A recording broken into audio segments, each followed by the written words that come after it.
Jordan Klepper of Comedy Central, of a division of Viacom CBS. He's got an essay for us reflecting on the events of January 6th. You probably know Klepper from his interviews with Trump supporters over the years. He was at the Capitol, you can see him there, on January 6th. And so what he's delivered to us is his opinion and reflections on that day and why he thinks that satire can help all of us make sense of what happened. So take a look. This week's one-year anniversary of the events of January 6th presents an opportunity to reflect on a day that has been called an insurrection, a rebellion, and just a normal tourist visit. I'm sure we all remember our first trip to the Capitol, bright-eyed, bushy-tailed, with a fistful of zip ties and bear spray. The most photographed crime in modern history has provided many shades of interpretation for Americans. It's our democracy's dress moment. Is it blue? Is it black? Is it a deep state blouse posing as a frock? This mass of people, they broke through the gates here. As someone who was there that day, covering the events for a satirical comedy show, I went looking for absurdity. Very, very angry people.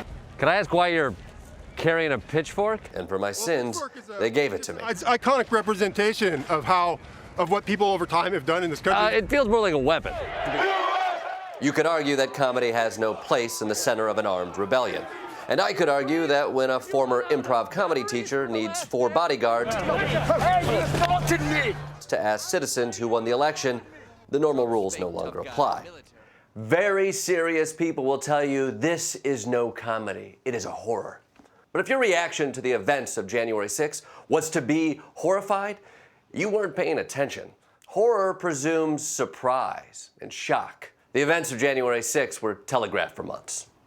We will win this fight, or America would step off into 1,000 years of darkness. Let's have trial by combat. So rarely does a confession of intent come through a loudspeaker. Those who act surprised are bad actors. Take it from me.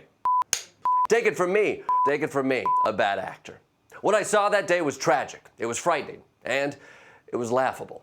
Now, it is a mistake to suppose laughter is the reflex of the unserious. George Saunders, the great American humorist, said, "Humor is what happens when we're told the truth quicker and more directly than we're used to."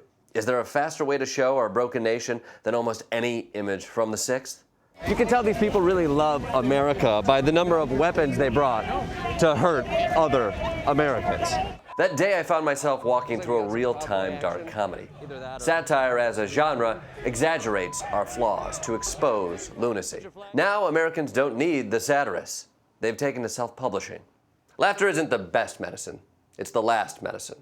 When your shock and your awe and your pearl clutching amounts to nothing, you gotta call it as you see it. A joke. Yet laughter shouldn't hide the danger and the urgency. Laughter is also cleansing. And I can only hope the post-jovial, clear eyes see a country ready to be serious once more.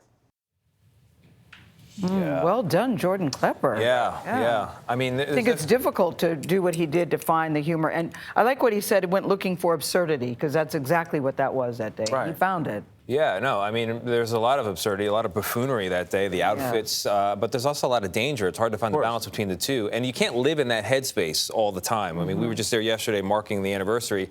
You need to get out of it, and laughter is one way to kind of remind yourself you're part of a bigger human family. And I commend comedians that look at the ridiculousness of some of the pain that we go through. It helps us understand and heal, that's for sure.